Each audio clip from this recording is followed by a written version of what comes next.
रब्बिल आलमीन वस्सलातु वस्सलामु अला अशरफिल अंबिया'i व खातमिल मुरसलीन अशहदु अन ला इलाहा इल्लल्लाह वहदहु ला शरीक लहु व अशहदु अन्न मुहम्मदन अब्दुहु व रसूलुहु सल्लल्लाहु अलैहि व अला आलिहि व सहबिहि वसल्लम। रब्बि शरह ली सदरी व यस्सिर ली अमरी वहलुल उक़दतम मिन लिसानी यफ़क़हू क़ौली। अल्लाहुम्मा आति नफ्सी तक़वाहा व ज़क्किहा फ़अन्त ख़ैरु मन ज़क्काहा अंत वलियुहा व मौलाहा। अल्लाहुम्मा अन्फ़अनी बिमा अल्लमतनी वअल्लिमनी मा यनफ़अनी वज़िदनी इल्मा। रब्बि शरह ली सदरी व यस्सिर ली अमरी वहलुल उक़दतम मिन लिसानी यफ़क़हू क़ौली। रब्बना इग़फ़िर ली व लिवालिदैया व लिलमुअ्मिनीना यौम यक़ूमुल हिसाब। अल्लाहुम्मा सल्लि अला मुहम्मद व अला आलि मुहम्मद कमा सल्लैता अला इब्राहीम व अला आलि इब्राहीम इन्नका हमीदुम मजीद। अल्लाहुम्मा बारिक अला मुहम्मद व अला आलि मुहम्मद कमा बारकता अला इब्राहीम व अला आलि इब्राहीम इन्नका हमीदुम मजीद। अम्मा बअद फ़अऊज़ु बिल्लाहि स्समीइल अलीम मिनश शैतानिर रजीम मिन हमज़िही व नफ़्ख़िही व नफ़्ख़िही। बिस्मिल्लाहिर रहमानिर रहीम। व क़ज़ा रब्बुका अल्ला तअबुदू इल्ला इय्याहु व बिल वालिदैनि इहसाना। इम्मा यब्लुगन्ना इंदकल किबरा अहदुहुमा औ किलाहुमा फला तक़ुल लहुमा उफ़्फ़िन वला तन्हरहुमा वक़ुल लहुमा क़ौलन करीमा वख़्फ़िज़ लहुमा जनाहद्दुल्लि मिनर रहमा वक़ुल रब्बिरहमहुमा कमा रब्बयानी सग़ीरा। आप सबको हुकूक़े वालिदैन प्रोग्राम में खुश आमदीद कहते हैं। मेरे दाईं तरफ, मेरे बाईं तरफ, मेरे सामने और पसे पर्दा मेरी बहनें, बेटियां और माएँ, आप सबका आना यकीनन बाइसे मसर्रत भी है, बाइसे सआदत भी है, ज़रिए नजात भी है और ज़ख़ीरे आखिरत भी है। मैं चाहूँगा कि आप अहबाब की तवज्जो इस तरफ रहे। इधर कुछ दाईं तरफ साथी बैठे हैं, वो आने वालों को देख रहे हैं और मैं उनको देख रहा हूँ। आपकी तवज्जो चाहिए। अल्लाह ताला आपको बरकत दे, आपको सआदत दे, आपका आना अल्लाह ताला कबूल फरमाए। दीन की ये जो मजलिस है, हकीकत ये है कि आप जितने भी लोग आए बैठे हैं, आपने ये नहीं समझना है कि आप आए हैं। मैंने और आपने ये समझना है कि रब ताला ने हमें अपने दीन के लिए पसंद किया है। उसने चाहा है कि हम आए, उसने चाहा है कि हम उसकी बातें सुने, उसने चाहा है कि हम उसके दीन से जुड़े, उसने चाहा है कि दुनिया के लोग अपनी अपनी दुनिया में मसरूफ़ हैं और मेरे कुछ बंदे मेरी बातें करें, मेरे नबी की बातें करें। कदम कदम पे, लम्हे लम्हे पे इंशाअल्लाह आप यही सुनेंगे अल्लाह ने ये कहा, और फिर आप ये सुनेंगे रसूलुल्लाह ने ये कहा सल्लल्लाहु अलैहि वसल्लम। अल्लाह के कलाम पर एक एक हरफ की 10 नेकियां मिलती हैं और अल्लाह के प्यारे नबी का तो सिर्फ नाम लेने से और दुरूद पढ़ने से रहमतों की बारिश नाज़िल हो जाती है। कल के मौजू को हमने आगे बढ़ाना है बगैर किसी तवील तमहीद के। आज आपने 4 और जमा 4 बातें, ये 8 बातें याद करनी है। वालिदैन की नाफरमानी, उनको सताना, उनको परेशान करना, उनको दुख देना, उनको परेशानी के अंदर मुब्तला करना, उनकी आंखों में आंसू लाना, उनकी नींदों को हराम करना, उनकी बात को न मानना, उनके सामने सरे तस्लीम खम न करना, इन सारी चीज़ों को शरीयत में उकूकुल वालिदैन कहा जाता है। एक होते हैं हुकूक, जो हक अदा करता है, जो वालिदैन के हक हैं वो हुकूक हैं, और जो हक से मुड़ जाता है उसको उकूक कहते हैं। अक़ का माना होता है काट देना। और अहले इल्म ने ये तारीफ की है, कोई ऐसी बात, कोई ऐसा काम, कोई ऐसा इशारा जिससे वालिदैन को तकलीफ पहुंचे, वो उकूकुल वालिदैन है। और इसकी 4 सजाएं दुनिया में मरने से पहले मिलती हैं और 4 सजाएं मरने के बाद मिलती हैं।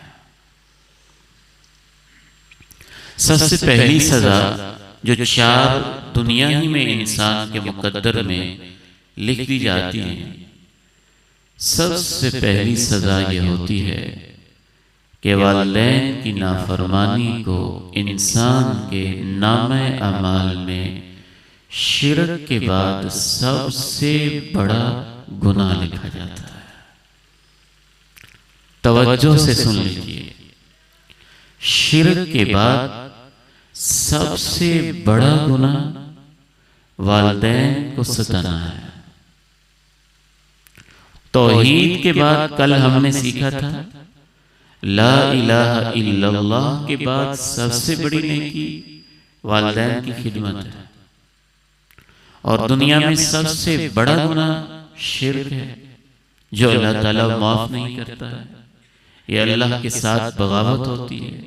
जमीन उसकी हो, आसमां उसका हो, सूरज चांद उसके हो, बंदा उसका हो, आंखें उसकी हो, हाथ उसका हो, वजूद उसने दिया हो, और दर दर की ठोकरें खाता फिरे, तो शिर्क सबसे बड़ा गुनाह है।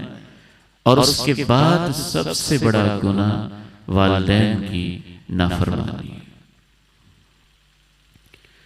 वक़ज़ा रब्बुक अल्ला तअबुदू इल्ला इय्याहु व बिल वालिदैनि इहसाना इम्मा यब्लुगन्ना इंदकल किबरा अहदुहुमा औ किलाहुमा फला तक़ुल लहुमा उफ़्फ़िन वला तन्हरहुमा वक़ुल लहुमा क़ौलन करीमा वख़्फ़िज़ लहुमा जनाह अद्दुल्लि मिनर रहमा वक़ुल रब्बि इरहमहुमा कमा रब्बयानी सग़ीरा। इस आयत से कल वाला सबक भी रिपीट हो रहा है। तेरे रब का फैसला है उसके सिवा किसी की इबादत न करना, वालिदैन के साथ बहुत अच्छा सलूक करना। अगर वो दोनों या उनमें से कोई एक बुढ़ापे को पहुंच जाए तेरे पास होते हुए, तो कभी उनको उफ न कहना, उनसे झिड़क के सख्त लहजे में बात न करना, करीमाना अंदाज में उनके साथ गुफ्तगू करना और उनके सामने अपने आप को झुका के रखना और ये दुआ करते रहना, रब्बिरहमहुमा कमा रब्बयानी सगीरा। आप भी मेरे साथ एक दफा कहते हैं दिल से, रब्बिरहमहुमा कमा रब्बयानी सगीरा। अहले इल्म लिखते हैं कि जो बंदा अपने वालिदैन के लिए दुआ नहीं करता है वो भी उकूकुल वालिदैन में आ जाता है। जो वालिदैन को भूल जाता है, उनके लिए दुआ नहीं करता है। मेरे साथ कॉलेज का एक बच्चा बैठा, उसने लिफ्ट ली, तो मैंने कहा बेटे आप क्या इरादा रखते हैं, कहाँ अक्सर सफर करते हैं? तो कहने लगा कि मैं मज़ारात पे पहुंच जाता हूँ, औलिया अल्लाह की कब्र पे। मैंने कहा क्या करने जाते हैं? कहता हूँ उनके लिए दुआ करने जाता हूँ। मैंने कहा दुआ करना तो अच्छी बात है, हमारे दीन का हिस्सा है, लेकिन मेरा सवाल ये है कि क्या आपके वालिदैन जिंदा हैं या फौतशुदा हैं? कहता फौतशुदा हैं। मैंने कहा कभी उनकी कब्र पे जाके भी दुआ की है? कहता नहीं। उनकी कब्र पे जाना, दुआ करना, ये तो उनका हक था। और मैंने कल जैसा कि अर्ज किया था कि अल्लाह ताला ने तो वालिदैन का बहुत मकाम रखा है। जो अल्लाह का एक नेक और वली बंदा है वो हमारी दुआओं का उतना मोहताज नहीं, उसके लिए हम अत्तहियात में भी दुआ कर देते हैं तो सब औलिया अल्लाह को दुआ पहुंच जाती है। और अक्सर लोग बजाय इससे कि अल्लाह से दुआ करें, वो तो जाके उस अल्लाह के बंदे से मांग रहे होते हैं। कोई सजदा कर रहा होता है, कोई उसको मुश्किल कुशा समझ रहा होता है, किसी का क्या अंदाज होता है, वो तो रब के साथ एक बगावत का अंदाज होता है। बाकी शैतान ने आगे पीछे दिल में ऐसे बहाने बनाए होते हैं। और इसकी सबसे बड़ी अलामत यह है कि अगर आपको कब्र पे जाना, जाकर दुआ करना इतना ही अच्छा लगता है, तो सबसे पहले वो कब्र जिस पे जाना आपका हक बनता है वो आपके माँ बाप की कब्र है। वक़ज़ा रब्बुका अल्ला तअबुदू इल्ला इय्याहु व बिल वालिदैनि इहसाना। रसूलुल्लाह सल्लल्लाहु अलैहि वसल्लम तशरीफ फरमा हैं और सहाबा किराम अल्लाह के पैगंबर की एक एक अदा पे गौर किया करते थे। आप बैठे कैसे हुए हैं, गुफ्तगू कैसे करते हैं, आपकी चाल ढाल कैसे है, आपका लहजा कैसे है, आपके इशारे कैसे हैं, आपकी आंख मुबारक का इस वक्त अंदाज क्या है, आप अलैहिस्सलातु वस्सलाम किस अंदाज से कौन सी बात कर रहे हैं, और उसको याद करते थे और उसे आगे पहुंचाते थे। अल्लाह के नबी की बातों से बढ़ के किसी की बात नहीं हो सकती है। हमने अपने प्यारे नबी के साथ एक बहुत बड़ा जुल्म ये किया है कि हमने उनकी जुल्फों का तज़किरा किया। होना चाहिए, बहुत अच्छी बात है। हमने उनके हुस्न का तज़किरा किया, यकीनन उनका हुस्न चांद सूरज से बढ़ के है। हमने उनके जिंदगी का तज़किरा किया, उनके शहर का तज़किरा किया, और उनके शहर में तो मरना भी इंसान के लिए सादत है, क़यामत के दिन शफाअत का जरिया है, मदीने से हमें मोहब्बत है। लेकिन जुल्म ये हुआ कि हमने उनकी बातों का तज़किरा बहुत कम किया है कि आप ये काम कैसे करते थे। इस बारे में आपने गाइडलाइन क्या दी है, कारोबार के बारे में आपने क्या बताया है, सियासत के बारे में आपने क्या बताया है, घरेलू जिंदगी के बारे में आपने क्या बताया है, वालिदैन के बारे में आपने क्या बताया है, मियाँ बीवी के बारे में आपने क्या बताया है, नमाज के बारे में आपने क्या बताया है। अल्लाह के प्यारे नबी अलैहिस्सलाम की जात से मोहब्बत तो एक काफिर को भी हो सकती है। वो हुसैन ऐसे हैं, वो जमील भी ऐसे हैं, हिंदुओं ने भी उनकी नातें लिखी हुई हैं, सिख भी उनकी तारीफ करते हैं, अंग्रेज भी उनकी तारीफ करने पे मजबूर हो जाते हैं। सवाल तो ये बनता है, काफिर और मुसलमान का फर्क तारीफ करने से नहीं होता है, फर्क बातें मानने से होता है, बातें मानने से होता है। अगर मैं आपके सामने पेश करना शुरू कर दूं कि जो काफिरों ने इमाम कायनात की तारीफें की हैं तो वो हजारों सफों में सारी रात गुजर सकती है। तो तारीफ से बंदा मोमिन नहीं होता, तारीफ हमारे ईमान का हिस्सा है। यकीनन अल्लाह ने उनकी तारीफें की हैं। कभी आपके चेहरे का तज़किरा किया है, कभी आपकी गुफ्तगू का तज़किरा किया है, कभी आपके शहर का तज़किरा किया है। मैं तो वो तारीफें भी अगर आपके सामने रखूं तो मुझे इधर उधर की बातों का मौका ही ना मिले, कुरान ही मैं आपके सामने पढ़ता चला जाऊं। आपके चेहरे अनवर की तरफ इशारा करते हुए कुरान कहता है, वद्दुहा वल्लैलि इज़ा सजा मा वद्दअका रब्बुका वमा क़ला। जिस शहर में आप रहते हैं, अल्लाह का कुरान कहता है, ला उक़सिमु बिहाज़ल बलद, मुझे इस शहर की कसम है। आपके सीने का तज़किरा खुद अल्लाह करता है। अलम नशरह लका सदरक, क्या हमने आपके सीने को नहीं खोल दिया था? आपके अहले बैत का तज़किरा अल्लाह का कुरान करता है। इन्नमा युरीदुल्लाह लियुज़हिबा अन्कुमुर रिज्स अहलिल बैत व युतहिरुकुम तत्हीरा। ये हमारे ईमान का हिस्सा है, लेकिन सबसे ज्यादा जोर अल्लाह का कुरान इस बात पे देता है, अतीउल्लाह व अतीउर रसूल।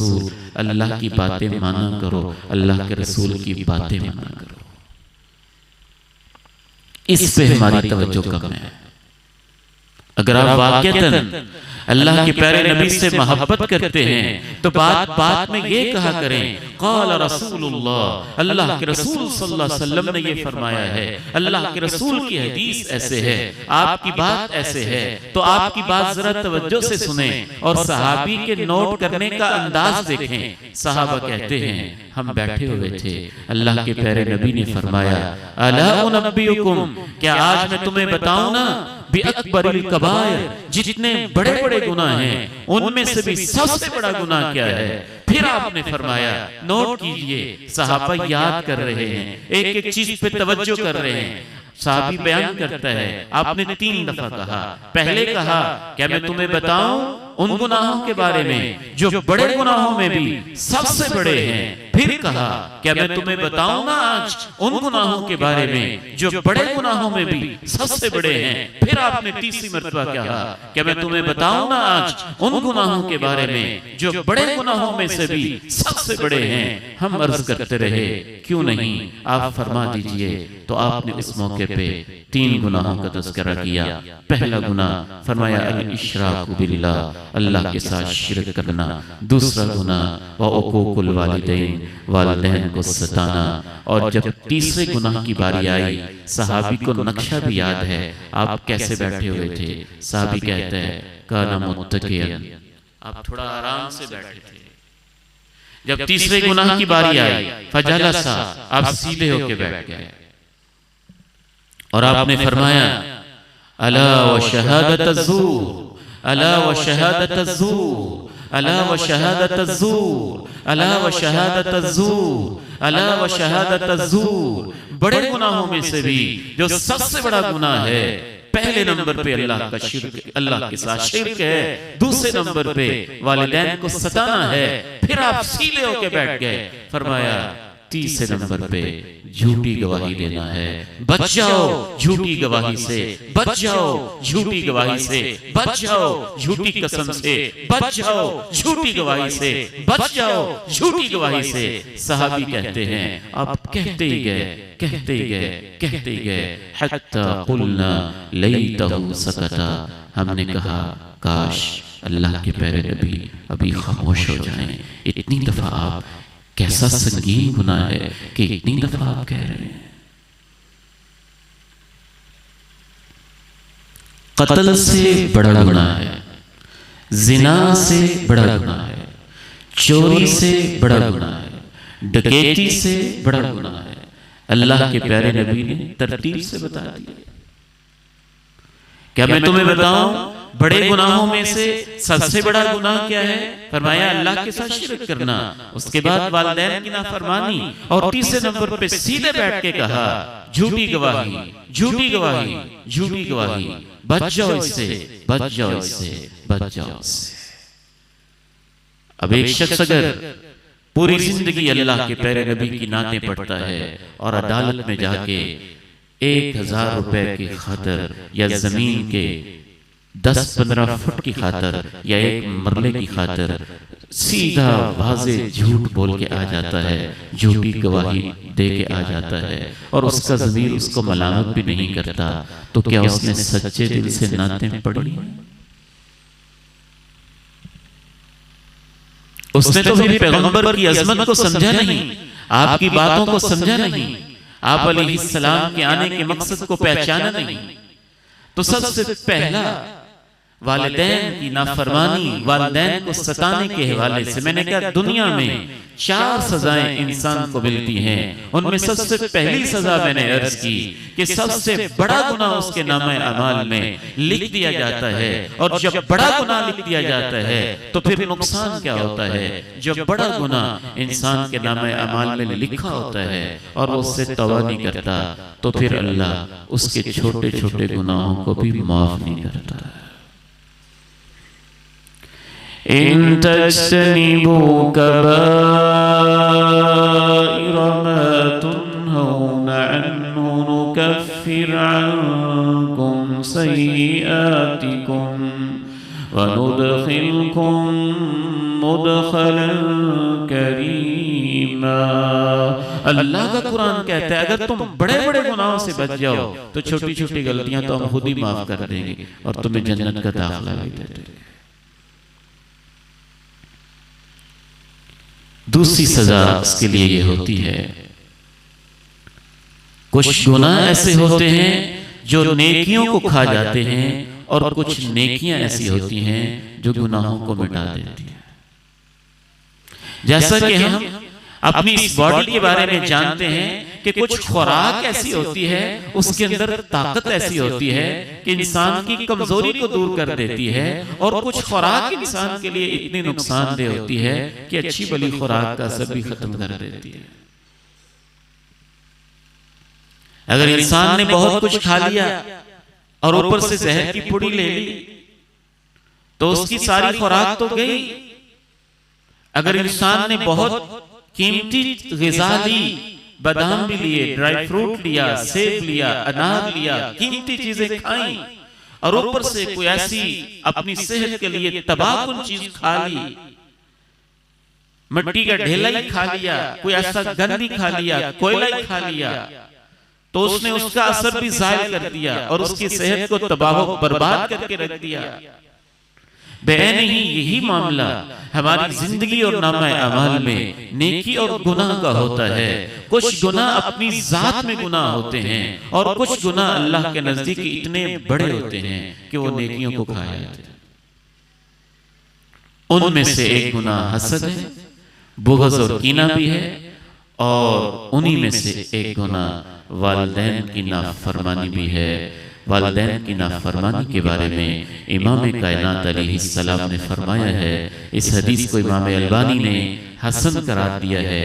आप फरमाते हैं सलासतुन, 3 किस्म के गुनाह ऐसे हैं जो भी ये गुनाह करता है ला यक़बलुल्लाहु मिनहुम सर्फन वला अदला, अल्लाह उस बंदे की नफली इबादत भी कबूल नहीं करता है, फर्जी इबादत भी कबूल नहीं करता है, गोया उसकी नमाज भी कबूल नहीं है, उसके रोजे भी कबूल नहीं है, उसका तहज्जुद पढ़ना कबूल नहीं है, उसकी हज और उम्रा कबूल नहीं है। उनमें से फिर आपने एक गुनाह ये गिनवाया, आक़ुल लिवालिदैहि, वो बंदा जो अपने वालिदैन को सताता है अल्लाह उसकी नेकियां कबूल नहीं करता।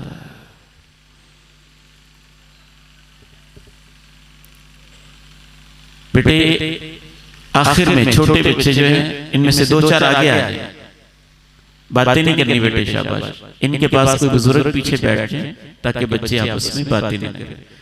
और पानी वाला बेटे सिलसिला बंद कर दें, इंशाल्लाह कुछ देर के लिए सब्र के साथ बैठ सकते हैं, कोई मसला नहीं। पूरी तवज्जो मुझे आपकी चाहिए, अल्लाह ताला आपको बरकत दे और सलामत रखे।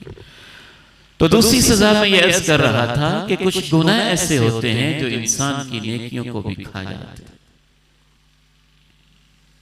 मैं एक आलिम दीन से सुन रहा था, उनको खुद एक साहिब ने बताया, रो रहा था, आंखों में आंसू थे, कहते 24 साल हो गए हैं, मैं हर साल हज पे जाता हूँ और जब वापस आता हूँ तो ख्वाब में मुझे कहा जाता है तेरा हज कोई नहीं कबूल।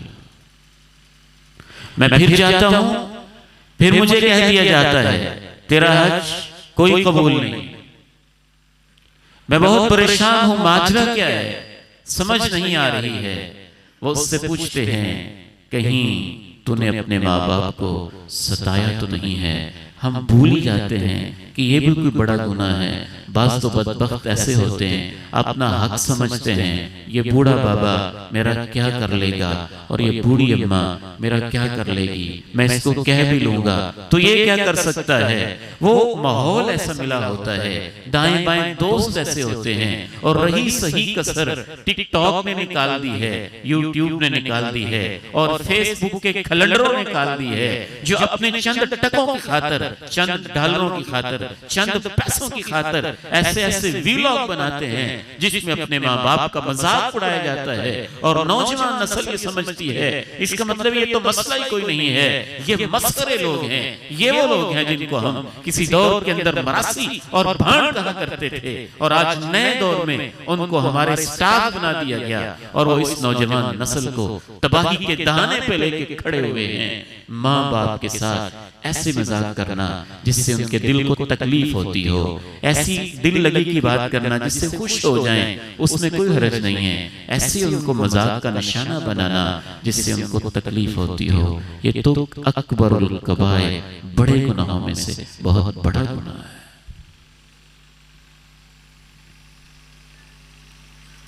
तीसरी सजा ये होती है कि जो वालिदैन को सताता है उस पर अल्लाह की लानत नाज़िल होती रहती है, उतरती रहती लानत। मैं नहीं कहता, लानत का लफ्ज़ बहुत बड़ा है। हमारे दीन में लानत के लफ्ज़ को इतना हसास समझा गया है, हमने इसको अपनी आदत बना ली है, बात बात पे लानत करते रहते हैं। नहीं, मुसलमान लानत करने वाला और कसरत से लानत के अल्फाज इस्तेमाल करने वाला नहीं होता है। मुसलमान सिर्फ वही अल्फाज इस्तेमाल करता है लानत के जहां अल्लाह ने कहा, जहां अल्लाह के रसूल ने कहा। अपनी मर्जी से हम लानत के अल्फाज इस्तेमाल नहीं करते। लानत बहुत बड़ा लफ्ज है, गालियों में से बहुत बड़ी गाली लानत का लफ्ज है। जब ये बोला जाता है आसमान की तरफ जाता है, आसमान के दरवाजे बंद हो जाते हैं, फिर ये लानत का लफ्ज वापस आता है कि मेरे लिए तो आसमान के दरवाजे बंद हैं। फिर ये उस पे पड़ता है जो इसका मुस्तहिक होता है, जिस पे आपने लानत भेजी। अगर वो उसका मुस्तहिक है तो उस पे पड़ेगा, अगर वो मुस्तहिक नहीं है तो फिर लानत भेजने वाले पे वापस आएगा। इसलिए हम अपनी तरफ से नहीं कह सकते कि माँ बाप के नाफरमान पे अल्लाह की लानत है, अपनी तरफ से हम नहीं कह सकते। रसूलुल्लाह सल्लल्लाहु अलैहि वसल्लम का इरशाद गिरामी है, इमाम कायनात अलैहिस्सलातु वस्सलाम ने इरशाद फरमाया है, मलऊनुन, तबरानी शरीफ में, मलऊनुन मन अक्का वालिदैहि, लानत है उस शख्स के ऊपर जो अपने वालिदैन को सताता है। किसने कहा? इमाम कायनात ने कहा। जो काफिरों पर भी जल्दी लानत नहीं करते थे, जो पत्थर खाकर भी दुआएं देते थे, जो जख्म सहकर भी कहते थे अल्लाह इनको हिदायत दे दे, जिनके दंदाने मुबारक को शहीद किया गया था फिर भी कहते थे अल्लाहुम्मा हदी कौमी, अल्लाह इनको हिदायत दे दे।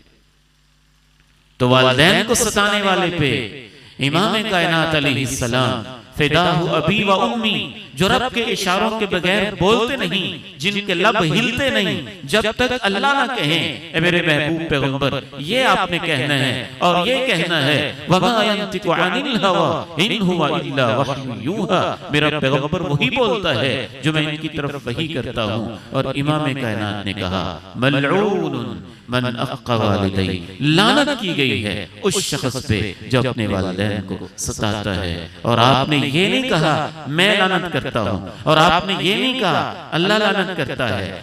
शारहीन हदीस लिखते हैं जब अल्लाह के प्यारे नबी ये कहें मलऊन, लानत की गई है, और आप ये बताएं ना लानत करने वाला कौन है, तो इसका मतलब ये होता है उस पे अल्लाह की भी लानत है, फरिश्तों की भी लानत है, रसूलुल्लाह की भी लानत है, कायनात की भी लानत है।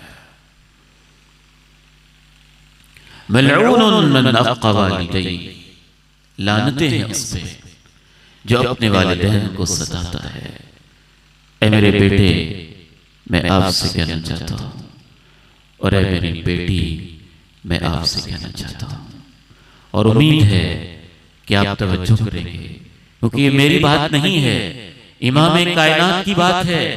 20-25 हजार रुपए की तनख्वाह की खातिर आप 8-8 घंटे दफ्तर के अंदर बॉस के सामने निगाहें झुका के खड़े रहते हो। दुनिया वाले तुम्हें बताते हैं बॉस का अदब क्या होता है, प्रिंसिपल के साथ वर्क रिलेशन क्या होता है। दुनिया वाले तुम्हें बताते हैं फैक्ट्री के ओनर और मालिक के सामने कैसे पीछा जाता है। दुनिया वाले तुम्हें बताते हैं 40-50 हजार रुपए जिस ऑफिस से तनख्वाह लेते हैं, वहां का जो डायरेक्टर या डिप्टी डायरेक्टर है या अफसर है, उसके सामने बिछा कैसे जाता है। लेकिन ये बदबख्त और बदनसीब लोग आपको ये नहीं बताते कि इस कायनात के सबसे बड़े अफसर अल्लाह और अल्लाह के रसूल की निगाहों में माँ बाप होते हैं। सबसे बड़ा अदब उनका है, सबसे बड़ी इज्जत उनकी है, सबसे बड़ा मकाम उनका है।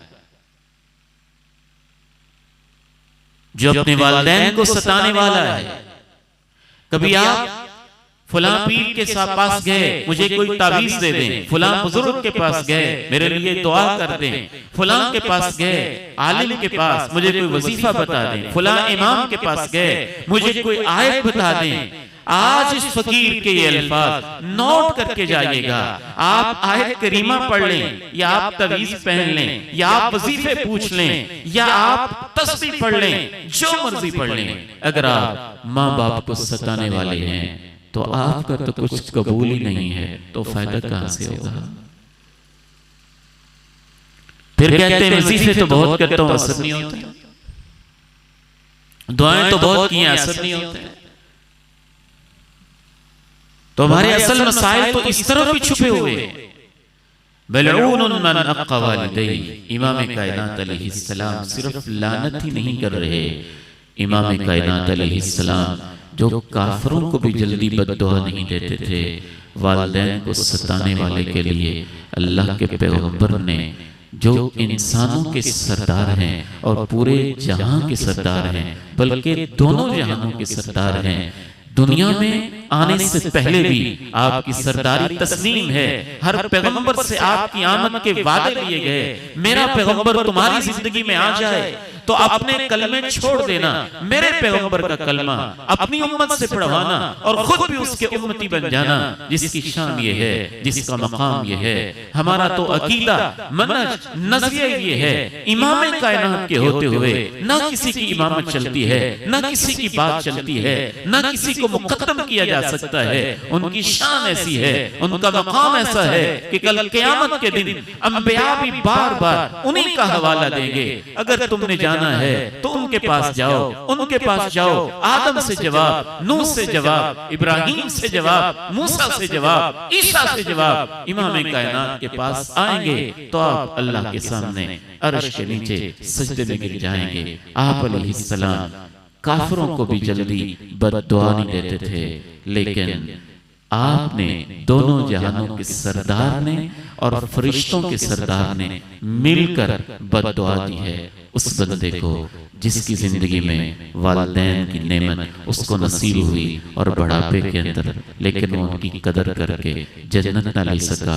रियाजुल जन्नह में आप खड़े हैं, मिंबर पे आप तशरीफ फरमा हैं, सीढ़ियां आप चढ़ रहे हैं, जिब्रील अमीन आके बद्दुआ देते हैं। इमाम कायनात उनकी बद्दुआ पे आमीन कहते हैं। और उनमें से एक बद्दुआ ये भी थी कि वो बंदा जिसने अपने वालिदैन को बुढ़ापे के अंदर पाया और वो फिर भी अल्लाह से जन्नत ना ले सका, जिब्रील कहता है वो जलील हो जाए। इमाम कायनात कहते हैं आमीन, जलील हो जाए।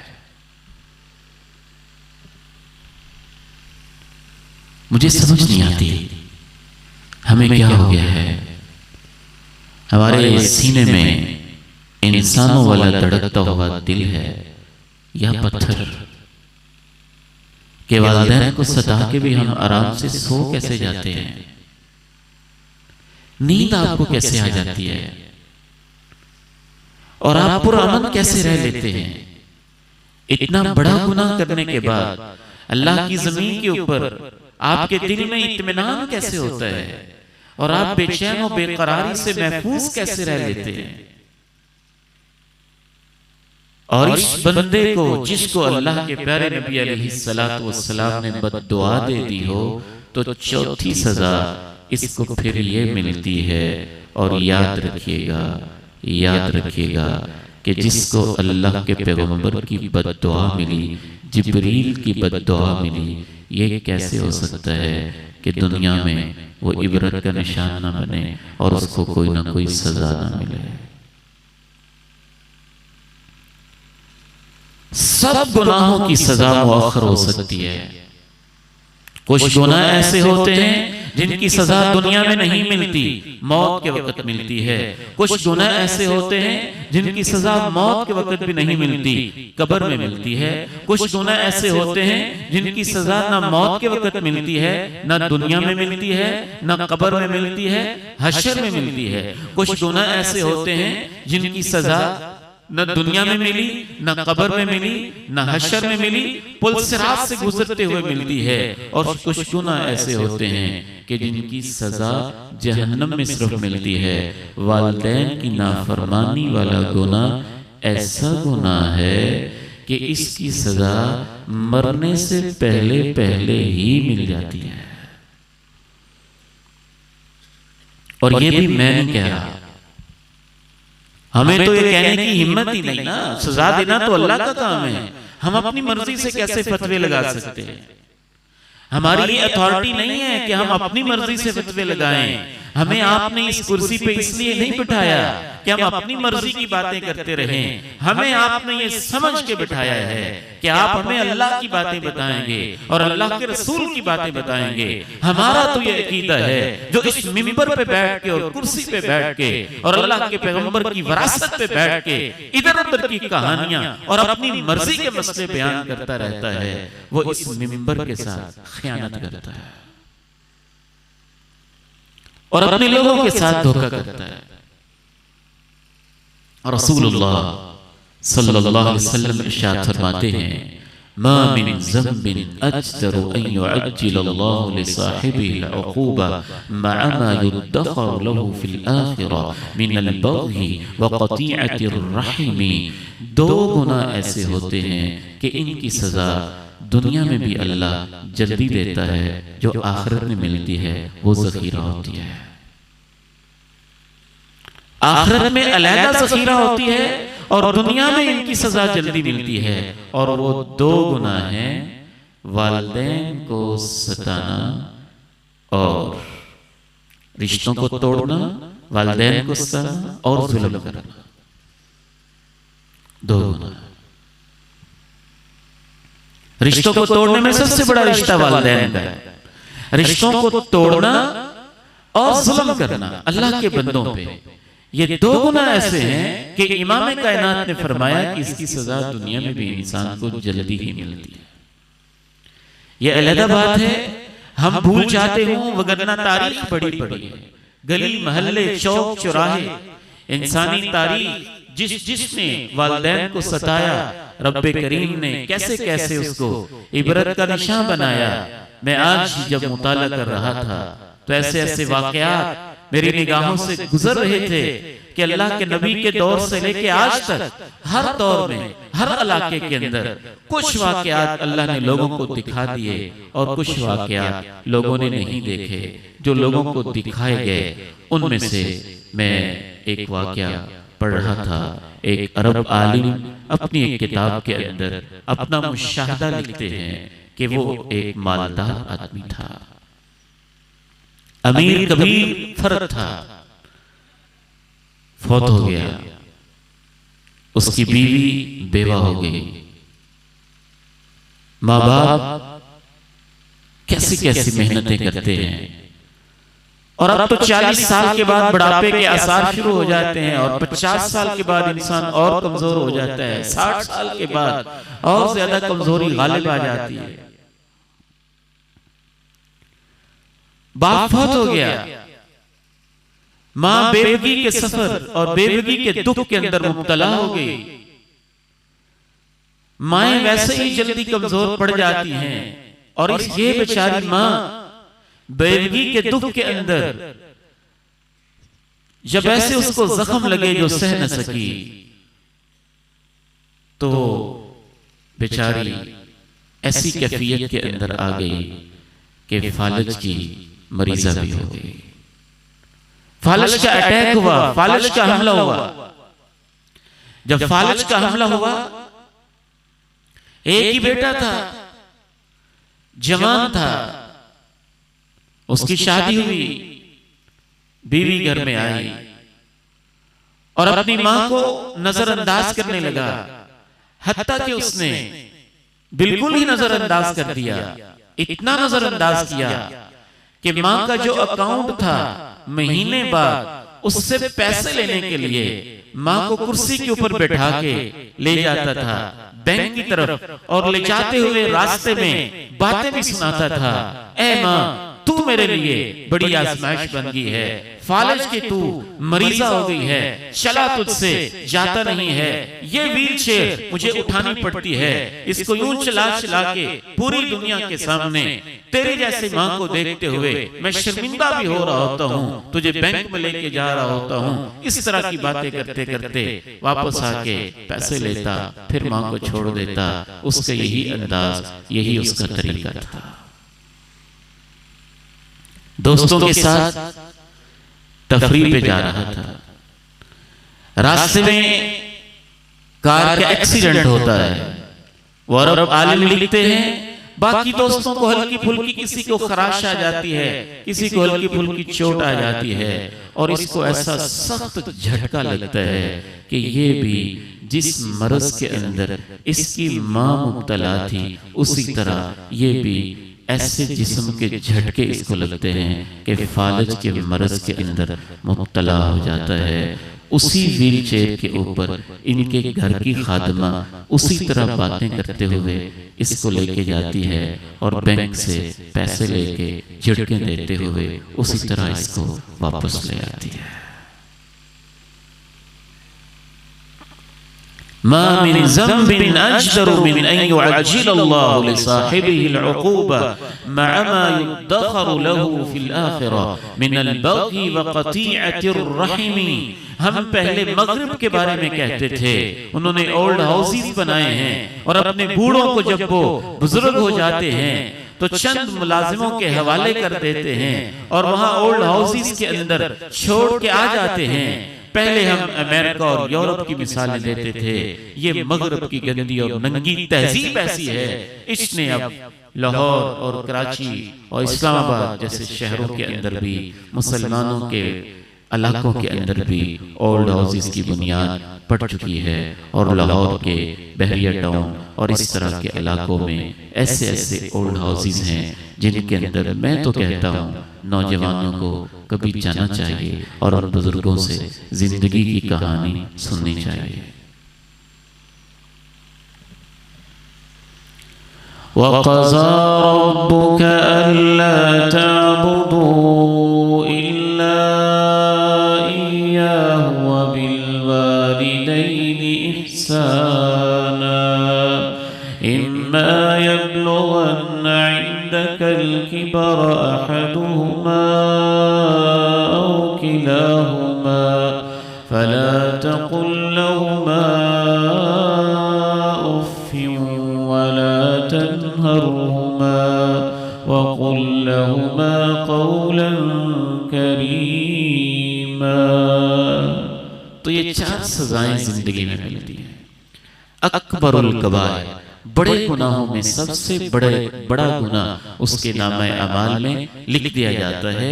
दूसरी सजा मैंने अर्ज की, उसके अमाल कबूल नहीं होते हैं। तीसरी सजा मैंने अर्ज की, उसके ऊपर अल्लाह की लानत नाज़िल होती है, पैगंबर की बद्दुआ उसके हिस्से में आती है। और चौथी सजा, जैसे जैसे उसने अपने वालिदैन के साथ किया होता है वैसे ही या किसी और तरीके से दुनिया के अंदर भी उसको कोई ना कोई सजा जरूर दी जाती है। आखिरी गुफ्तगू के हिस्से में चार सजाएं आखिरत की भी सुन लीजिए। आखिरत के हवाले से सबसे पहली सजा उसको ये होती है, मरना तो सबने है, वालिदैन को सताने वाले की मौत अच्छी नहीं होती है। कल्ला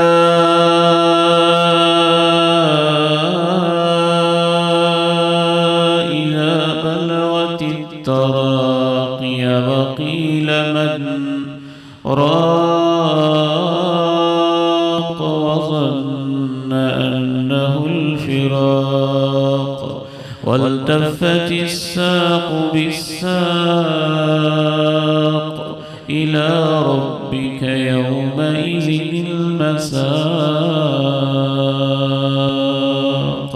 हरगिज़ नहीं, वो वक़्त भी आएगा, याद रखो, जब तुम्हारी जान निकलते तुम्हारे हलक तक, हलक की हड्डी तक पहुंच जाएगी और आवाज़ें आ रही होंगी, कोई है तो जब झाड़ कर दे, या फरिश्ते ये आवाज़ें लगा रहे होंगे कि इसकी रूह को अब किसने लेके जाना है, और उससे यकीन हो जाएगा कि अब मेरा दुनिया से जाने का वक्त आ गया है। जब उसका दुनिया से जाने का वक्त आता है तो उस वक्त कुरान और सुन्नत से ये मालूम होता है कि इंसान को अपनी ज़िंदगी की सारी गलतियाँ याद आती हैं। और इमाम इब्न क़य्यिम रहमहुल्लाह फरमाते हैं, जब उसको गलतियाँ याद आ रही होती हैं तो उस वक़्त उसको मौत की तकलीफ़ कम होती है, और जो उसने ज़िंदगी में मौके ज़ाया किए थे उनको याद करके तकलीफ़ ज़्यादा होती है।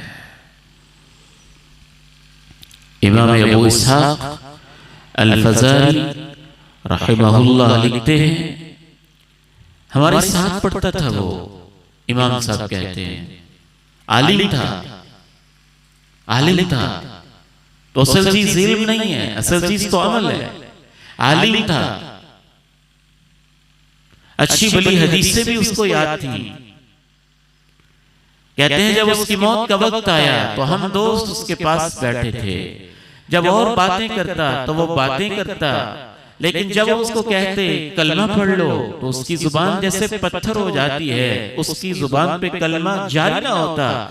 हम और बातें शुरू कर देते, फिर वो बातें करता। जब कहते कलमा पढ़ लो, फिर उसकी जुबान पे जैसे ताले से लग जाते हैं, फिर हम बातें करते तो वो बातें करता।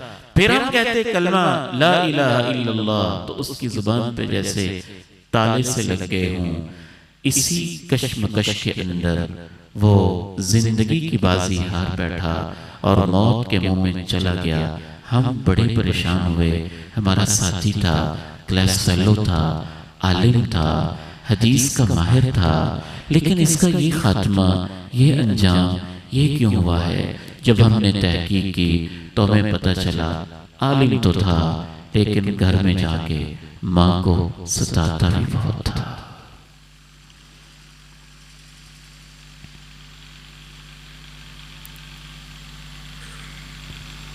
युसब्बितुल्लाहुल्लज़ीना आमनू बिलक़ौलि स्साबिति फिल हयातिद दुन्या व फिल आखिरह व युदिल्लुल्लाहु ज़ालिमीन व यफ़अलुल्लाहु मा यशा।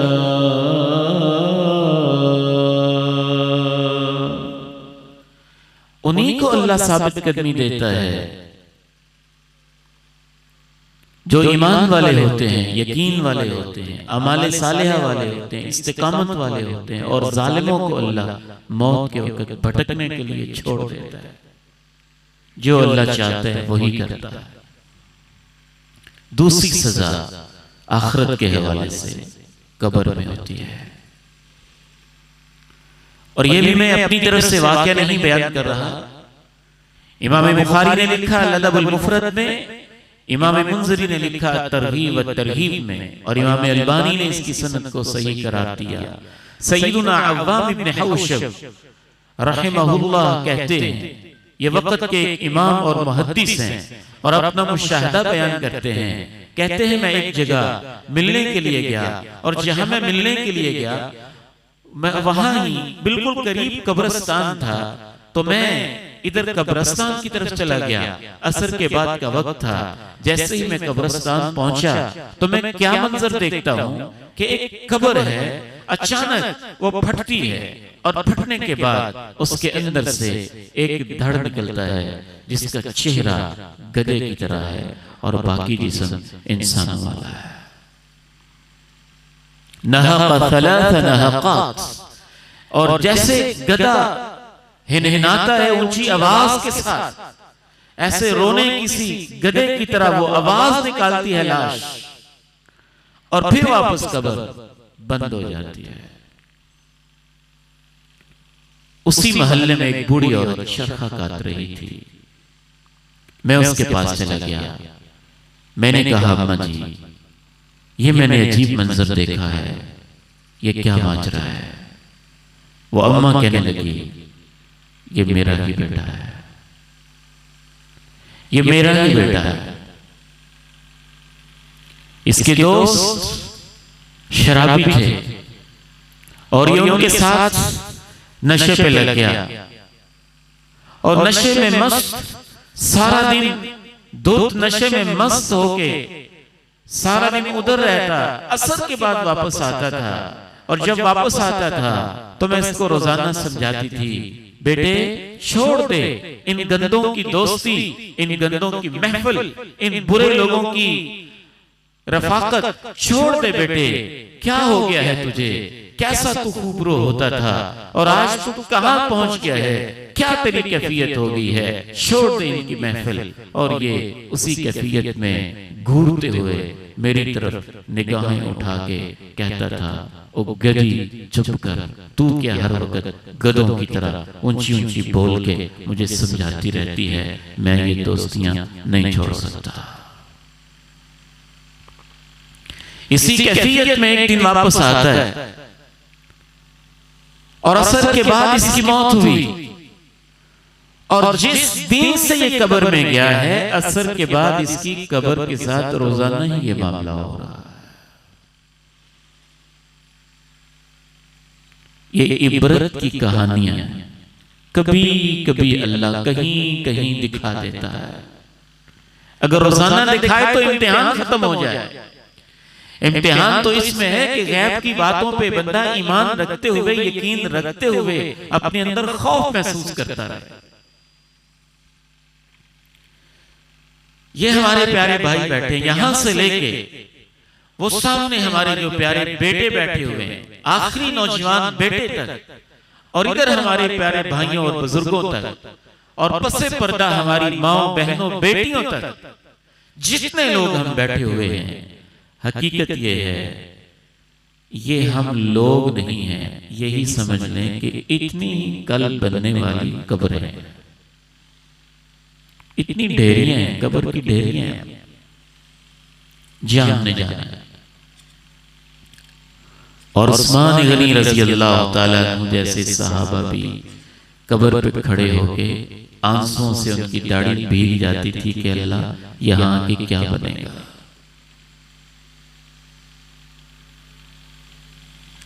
तो वालिदैन को सताने वाले की कब्र अच्छी नहीं होती, कब्र की जिंदगी सुकून वाली नहीं होती, क्योंकि इसने अपने वालिदैन को सताया है, वालिदैन को परेशान किया है। और खुसूसन में अपने बेटों और बेटियों से कहना चाहता हूं, किसी की दोस्ती की खातिर बाप को नजरअंदाज कर देना, वो जिस जैसा कीमती दोस्त होता ही कोई नहीं। सबसे गहरा दुनिया के अंदर दोस्त बाप होता है, बाप होता है। उसकी दोस्ती में एक खुलूस होता है, उसकी दोस्ती के अंदर मोहब्बत होती है, उसकी दोस्ती के अंदर एक खास गहराई होती है। लेकिन हम समझ नहीं रहे होते कि असल दोस्त तो माँ बाप ही होते हैं। और हमारा दीन तो यहां तक कहता है, हमें यहां तक कहता है, ये तो छोटे मोटे दोस्त हैं, इस कायनात में इससे बड़ा एजाज मुसलमान के लिए कोई नहीं है कि वो अपनी जिंदगी में इमाम कायनात अलैहिस्सलाम के चेहरे अनवर की जियारत कर ले।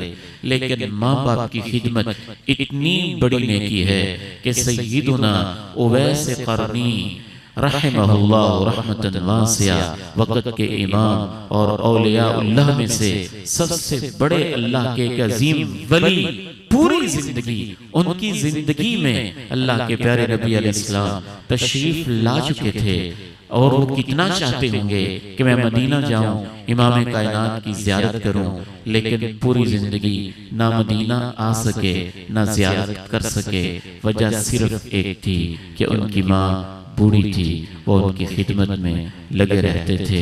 अल्लाह ने इमाम कायनात के सीने अत्थर के ऊपर वही नाजिल की कि ये जिन्होंने आपकी ज़ियारत की है अपने इन सहाबा से भी कह दें कि मेरा एक ऐसा वली भी है जिसको उवैस कहा जाता है, यमन से ताल्लुक है, करन कबीले से ताल्लुक रखता है, उसको कोई मसला भी था, माँ की दुआ से वो ठीक हो गया था। एक वक्त आएगा वो मदीने में आएगा, वो मक्के में आएगा, वो हज के लिए आएगा, वो उम्रे करने के लिए आएगा। ये सहाबा जिनके पाए का कोई नहीं, ऐ मेरे नबी अपने इन सहाबा को बता दें कि जब वो आए तो इनसे कहना कि मेरे उस वली उवैसे करनी से अपने हक में दुआ करवाए। ये छोटे मोटे गली मोहल्ले के औबाश किस्म के दोस्त, आपने इनको इतनी फकीयत दी हुई है। माँ बाप से कहते मेरे पास वक्त नहीं है, दोस्त आया हुआ है, उल्टा कर दिया आपने। दोस्त को कहना था अम्मी ने बुला लिया है, माजरत इस वक्त मैं आपके पास नहीं रुक सकता, अब्बू जी की कॉल आ गई, माजरत अभी तो मेरा फौरन जाना बनता है, पिकनिक ठीक है आप जाएं, लेकिन वालिदैन ने कह दिया नहीं जाना, बस कहते सीधा ही वालिदैन ने रोक दिया है, मैं नहीं जा सकता। वो बातें करते करने दे, सलवाते सुनाते सुनाने दे, जो कुछ बकते हैं बकने दे। वो बकने वाले लोग हैं जो आपको वालिदैन से दूर करते हैं। तेरी माँ ऐसे, तेरा बाप ऐसे, उन्हें कोई हमारा ख्याल ही नहीं है, उन्होंने तुझको रोक दिया है। तुम्हारे पैगंबर अलैहिस्सलाम, मेरे और आपके प्यारे नबी अलैहिस्सलाम की तो यहाँ तक हिदायत है कि एक शख्स आता है बड़े शौक के साथ, इमाम कायनात के हाथ पे हाथ रख के बैत करता है, मैं इसलिए आया हूँ सब कुछ छोड़ के कि आपके साथ अल्लाह की राहों में जिहाद करूंगा। और जब मैं आ रहा था मेरे वालिदैन रो रहे थे। इमाम कायनात अलैहिस्सलाम फरमाते हैं इधर से ही वापस चले जाओ, वापस चले जाओ, अपने वालिदैन को रोता छोड़ के आ गए हो, उनको तुम्हारी जरूरत होती। जैसे जब तक वापस जाके तुम उनको हंसाते नहीं हो, मेरे साथ न हिजरत के लिए रह सकते हो न जिहाद के लिए जा सकते हो।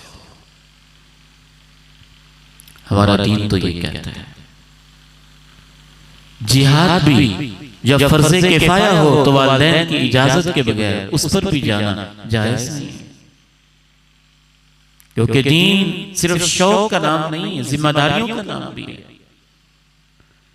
जिहाद में मजलूमों की मदद करनी है और आप अपने वालिदैन को मजलूम छोड़ के जा रहे हैं, उनको आपकी जरूरत है। आगे बढ़िए। तीसरी सजा मैदान महशर में होती है और इस सजा का तो तसव्वुर करके भी इंसान हैरान रह जाता है।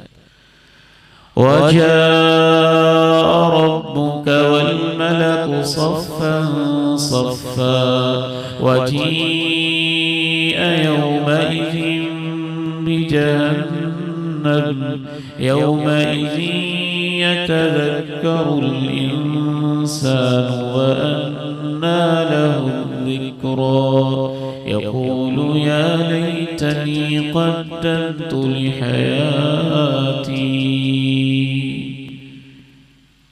मैदान महशर है। रब्बे करीम मैदान महशर में अपने बंदों का हिसाब लेने के लिए अपने जलाल और जबरूत के मुताबिक तशरीफ ले आए। एक तरफ जन्नत महक रही है, एक तरफ जहन्नम दहक रही है। अजब कैफियत है। हर इंसान अपने गुनाहों को याद कर रहा है और अपने ही पसीने के अंदर शराबुर और डूबा हुआ है।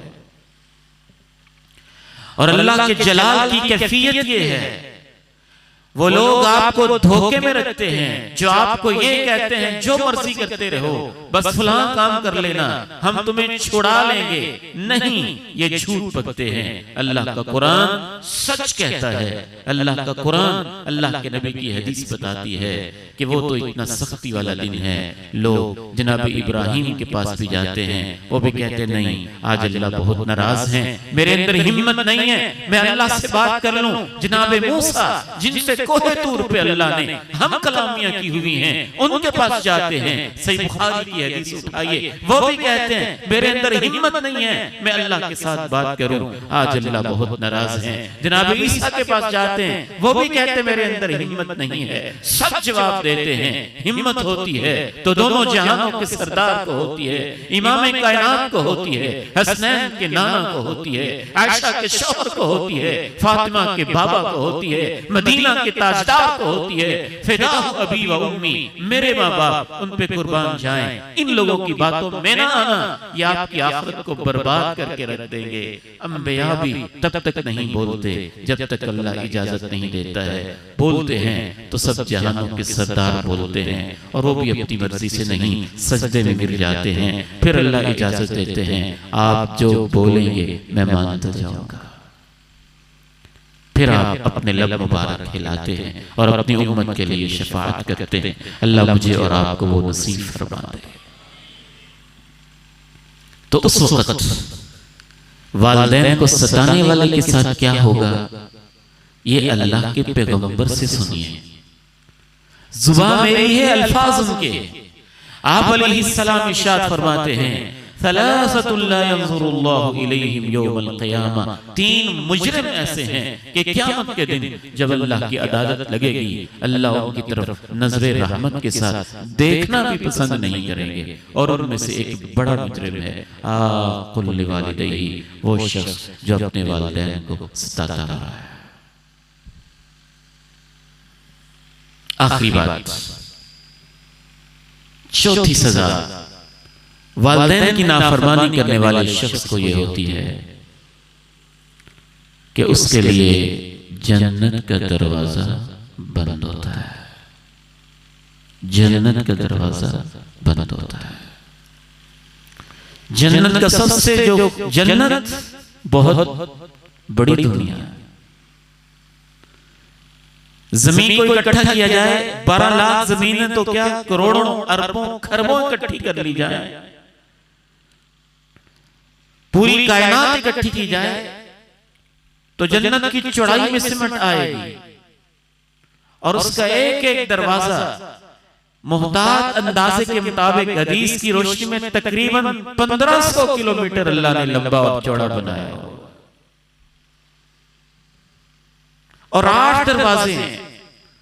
और जन्नत का जो मेन गेट और सबसे खूबसूरत दरवाजा है, उस दरवाजे का नाम बाबुल वालिद है और बाबुल औसत है। सेंट्रल गेट, मेन गेट और सबसे कीमती और खूबसूरत गेट, उसका नाम ही अल्लाह ने बाबुल वालिद रखा हुआ है।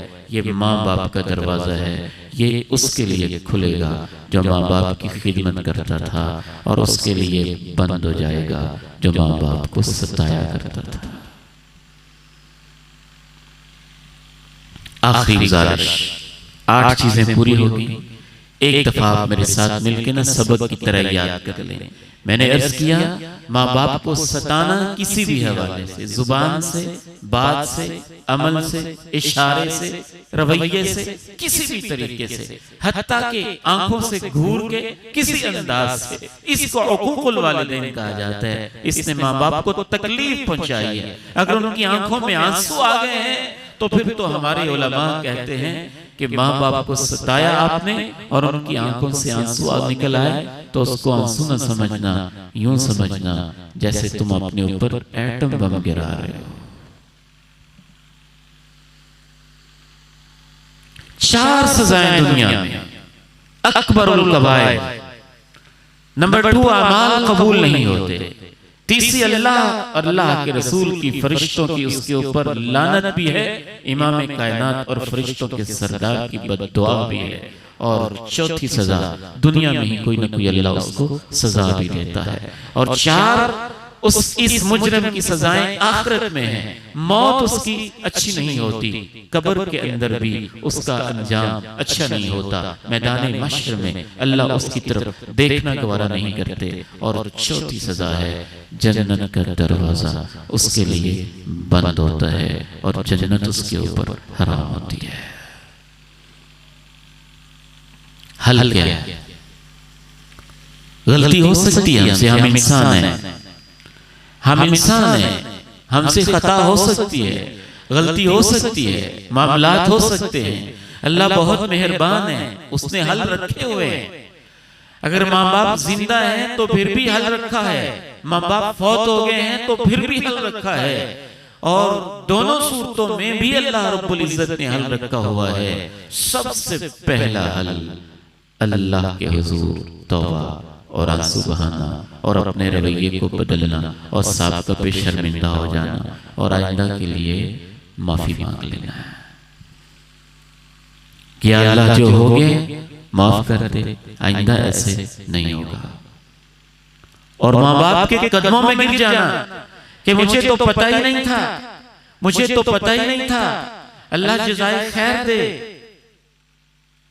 उन भाइयों को जिन्होंने इस खूबसूरत प्रोग्राम का इनेकाद किया। एक बंदा फकीर राजवाल से आया था, उसने अल्लाह के कुरान की आयतें पढ़ के, अल्लाह के पैगंबर की हदीसें पढ़ के हमें समझाया वालिदैन का मकाम क्या होता है। माँ जी, अब्बा जी, आप मुझे माफ कर दें। सच्ची बात है, वालिदैन का तो दिल ही बड़ा नरम होता है। आपने जाके कहना है, वो तो उससे पहले ही आपके लिए माफी मांग भी रही होगी और माफ करने के लिए तैयार भी बैठे होंगे। वो माफ कर देंगे तो अल्लाह भी माफ कर देगा, वो राजी हो जाएंगे तो अल्लाह भी राजी हो जाएगा, वो नाराज रहेंगे तो वो शिवाला भी नाराज रहेगा। तौबा है इसका। अगर वालिदैन फौत हो चुके हैं तो फिर क्या हल है? फिर दो बड़े बड़े हल हैं। एक हल तो ये है कि ढूंढें मेरी माँ का ताल्लुक किस किस के साथ था, मेरे बाप का ताल्लुक किस किस के साथ था। जिस जिस के साथ माँ बाप का ताल्लुक था, आप उसके साथ नेकी करें, इस वजह से कि ये मेरे माँ बाप के मिलने वाला, उससे मोहब्बत करने वाला, मेरे माँ बाप इसका एहतराम करते थे। अल्लाह आपको इतना ही अजर दे देगा जैसे आप अपने माँ बाप का ही एहतराम कर रहे हैं। और ये नुस्खा भी अल्लाह के प्यारे नबी अलैहिस्सलाम ने बताया, मन अहब्बा अन यसिल अबाहु फी क़ब्रिही फलयसिल अहला वुद्दी अबीही। जो ये चाहता हो कि अपने वालिदैन से उनकी कब्र में भी अच्छा सलूक कर ले, तो उसे चाहिए कि वो उनसे बना के रखे जो वालिदैन के ताल्लुक वाले, मोहब्बत वाले मौजूद हैं। और वालिदैन के लिए कसरत से दुआ करना, रब्बिरहम्हुमा कमा रब्बयानी सगीरा, और उनकी तरफ से सदका और खैरात भी करना, अल्लाह की राहों में देते भी रहना। हम दुनिया वालों को ये नहीं कह सकते कि देना जुर्म है, देना तो नहीं है। माँ की तरफ से सदका करना, बाप की तरफ से सदका करना, फौशुदा की तरफ से सदका करना तो बहुत बड़ी नेकी है। सिर्फ हमें समझना ही चाहिए कि उस सदके का तरीका ठीक हो, उस सदके का अंदाज ठीक हो। ये नहीं कि अपनी तरफ से एक दिन मुकर्रर कर लिया, तरह तरह के लोगों को बुला लिया, दावतें उड़ा ली, इश्तिहार बन गए, शोहरत हो गई, नामवरी हो गई कि उस डेरे पे ये हो गया, वो हो गया है। सदके के बड़े तरीके हैं। किसी गरीब की आप कफालत कर दें, किसी यतीम की आप परवरिश कर लें, किसी को आप यूनिफॉर्म ले दें, किसी बच्चे को आप किताबें ले दें, किसी जगह मस्जिद के प्लाट की जरूरत है, प्लाट ले लें, मस्जिद में हिस्सा डाल दें, मस्जिद बना दें, खुफिया तरीके से सदका, तो अल्लाह को बहुत अच्छा लगता है।